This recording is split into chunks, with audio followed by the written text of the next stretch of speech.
मनुष्य का जीवन केवल जन्म, भोजन, धन कमाने और मृत्यु तक सीमित नहीं है।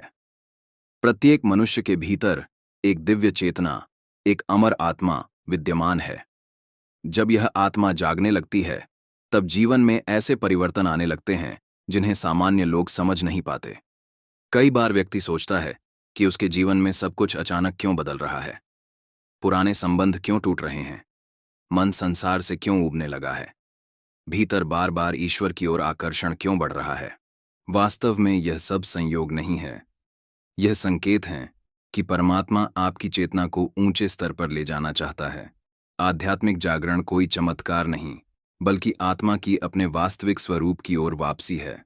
भगवद गीता में भगवान श्री कृष्ण कहते हैं, मनुष्य स्वयं अपने आप को ऊपर उठाए, उसकी सबसे बड़ी सहायता भी वह स्वयं है और सबसे बड़ा शत्रु भी वही स्वयं है।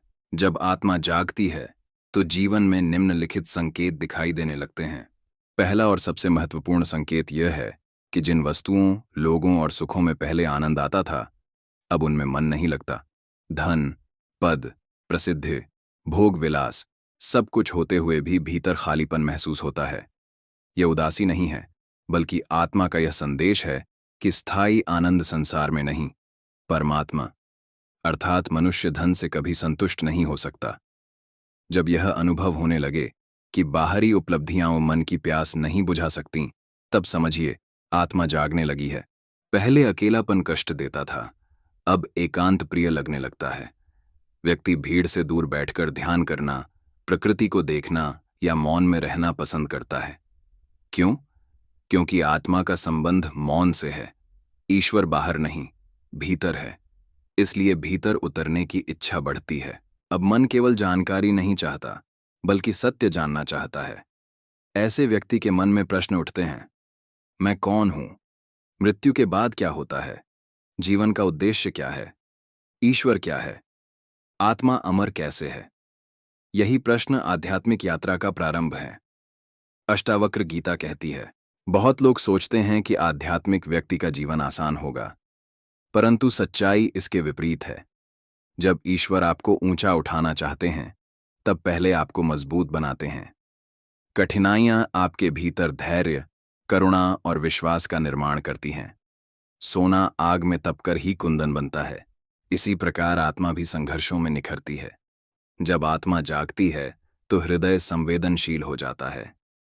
किसी गरीब, बीमार, पशु या दुखी व्यक्ति को देखकर मन द्रवित होने लगता है।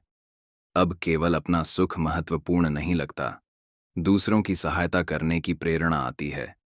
यही करुणा, दिव्यता का लक्षण है। भगवान बुद्ध ने कहा, अचानक बिना किसी कारण भगवान का नाम लेने का मन करता है। भजन अच्छे लगने लगते हैं, ध्यान करने की इच्छा होती है। मंदिर, तीर्थ और संतों का संग आकर्षित करता है। यह मन की कल्पना नहीं, बल्कि आत्मा का आह्वान है। भगवान स्वयं आपको अपनी ओर खींच रहे हैं। निर्णय लेने से पहले भीतर से एक स्पष्ट आवाज या गहरी अनुभूति आने लगती है। इसे अंतःकरण, अंतरात्मा या दिव्य प्रेरणा कहते हैं। यदि मन शांत हो, तो वही आपको सही मार्ग दिखाती है। ईश्वर बाहर से कम और भीतर से अधिक बोलते हैं। यदि आपको ये संकेत मिल रहे हैं, तो घबराइए नहीं, इनका सम्मान करें। प्रतिदिन कुछ समय ध्यान करें, भगवद गीता, उपनिषद, अष्टावक्र गीता और संतों के वचन पढ़ें, सत्संग करें, सत्य बोलें, अहंकार छोड़ें, क्षमा करना सीखें, निस्वार्थ सेवा करें। धीरे धीरे आपका जीवन भीतर से बदलने लगेगा।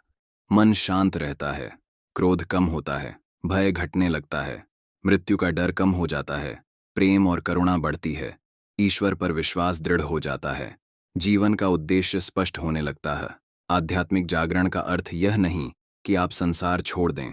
अपने परिवार, कार्य और कर्तव्यों का पालन करते हुए भी आत्मिक जीवन जिया जा सकता है। जागरण का अर्थ है संसार में रहकर भी संसार से ऊपर उठना।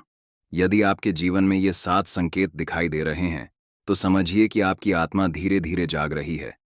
ईश्वर आपको किसी विशेष उद्देश्य के लिए तैयार कर रहे हैं। यह मार्ग धैर्य, साधना और प्रेम का मार्ग है। इस पर चलने वाला व्यक्ति अंततः बाहरी सफलता से भी बड़ी उपलब्धि प्राप्त करता है। आत्मशांति, आत्मज्ञान और परमात्मा का अनुभव। ईश्वर किसी को अचानक महान नहीं बनाते। पहले वे उसकी चेतना को जगाते हैं, फिर उसके जीवन को बदलते हैं और अंत में उसे दूसरों के लिए प्रकाश का दीपक बना देते हैं। जब ईश्वर किसी व्यक्ति को आध्यात्मिक रूप से आगे बढ़ाना चाहते हैं, तो सबसे पहले उसके भीतर परिवर्तन शुरू होता है। यह परिवर्तन बाहर से नहीं, बल्कि मन, बुद्धि और आत्मा के स्तर पर होता है। व्यक्ति को धीरे धीरे यह महसूस होने लगता है कि केवल धन, पद, प्रतिष्ठा और भौतिक सुख जीवन का अंतिम लक्ष्य नहीं है। उसके भीतर एक गहरी प्यास जन्म लेती है। मैं कौन हूं? मैं इस संसार में क्यों आया हूं? मेरे जीवन का वास्तविक उद्देश्य क्या है?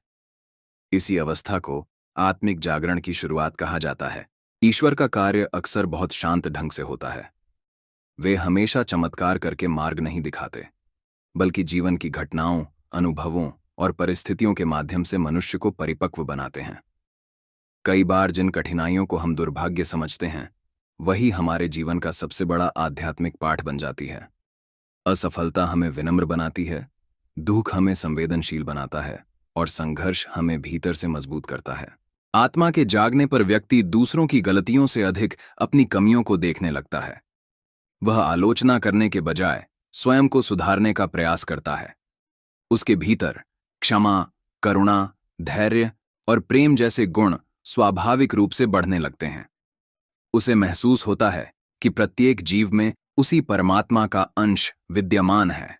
ऐसे समय में ईश्वर पर विश्वास भी गहरा हो जाता है। व्यक्ति समझने लगता है कि जीवन में जो कुछ भी हो रहा है, वह केवल संयोग नहीं है, बल्कि उसके विकास की प्रक्रिया का एक हिस्सा है। वह परिणाम की चिंता छोड़कर अपने कर्म को अधिक ईमानदारी से करने लगता है। याद रखिए, आत्मा का जागरण एक दिन में नहीं होता। यह धीरे धीरे होने वाली प्रक्रिया है, जिसमें साधना, सत्संग, प्रार्थना, ध्यान, आत्मचिंतन और निस्वार्थ सेवा महत्वपूर्ण भूमिका निभाते हैं। जो व्यक्ति धैर्य और विश्वास के साथ इस मार्ग पर चलता है, उसके जीवन में अंततः गहरी शांति, संतोष और ईश्वर के प्रति अटूट प्रेम का अनुभव होने लगता है। यही वास्तविक आध्यात्मिक उन्नति है। जब परमात्मा किसी व्यक्ति को एक ऊंचे उद्देश्य के लिए चुनते हैं, तो वे सबसे पहले उसके भीतर परिवर्तन लाते हैं। यह परिवर्तन अचानक दिखाई नहीं देता, बल्कि धीरे धीरे उसके विचारों, व्यवहार और जीवन दृष्टि में उतरने लगता है। व्यक्ति उन बातों पर ध्यान देने लगता है जिन्हें पहले वह महत्व नहीं देता था। उसे महसूस होने लगता है कि जीवन केवल सुख सुविधाएं इकट्ठा करने का नाम नहीं है।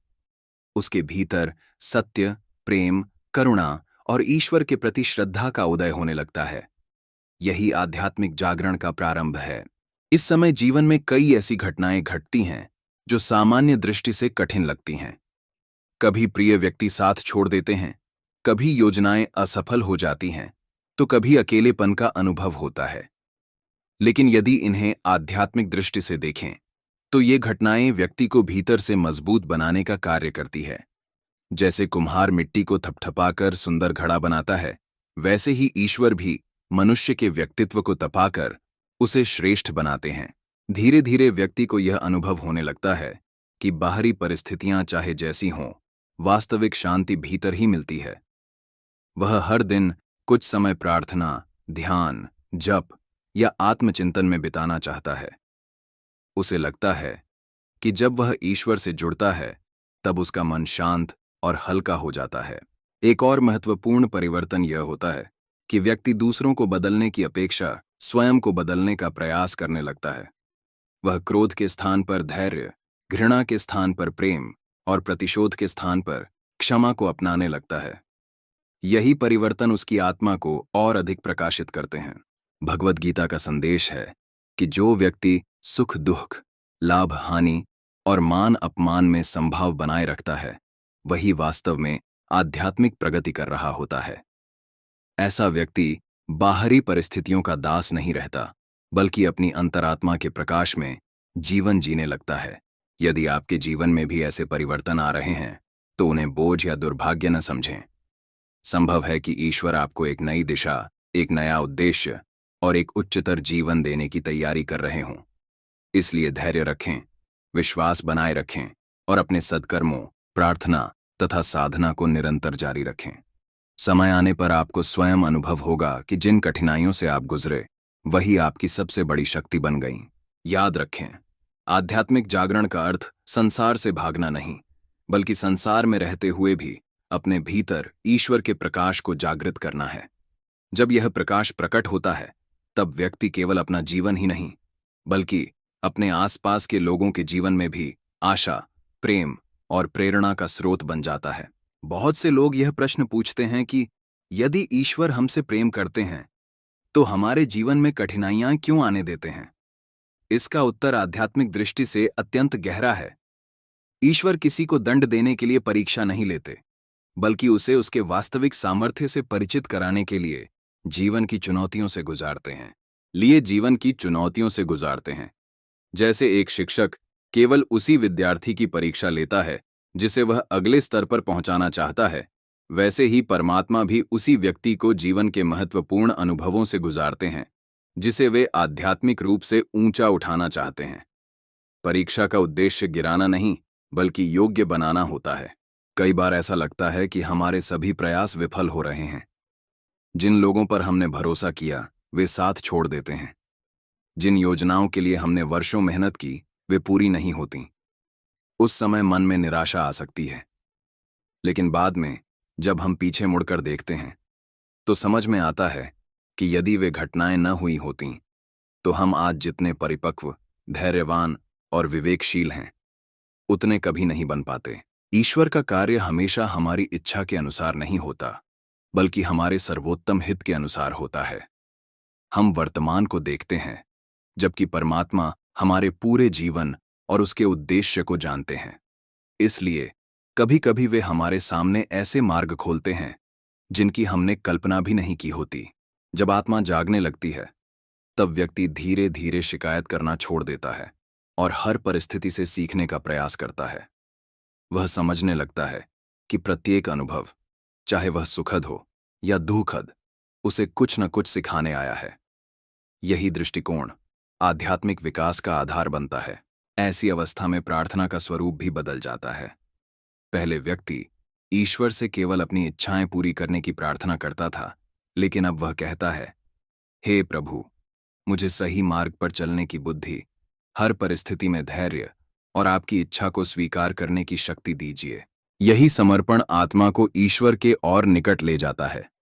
जब मनुष्य अपनी सीमित इच्छाओं से ऊपर उठकर ईश्वर की इच्छा पर विश्वास करना सीख जाता है, तब उसके भीतर अद्भुत शांति का जन्म होता है। यही शांति इस बात का संकेत है कि उसकी आध्यात्मिक यात्रा सही दिशा में आगे बढ़ रही है।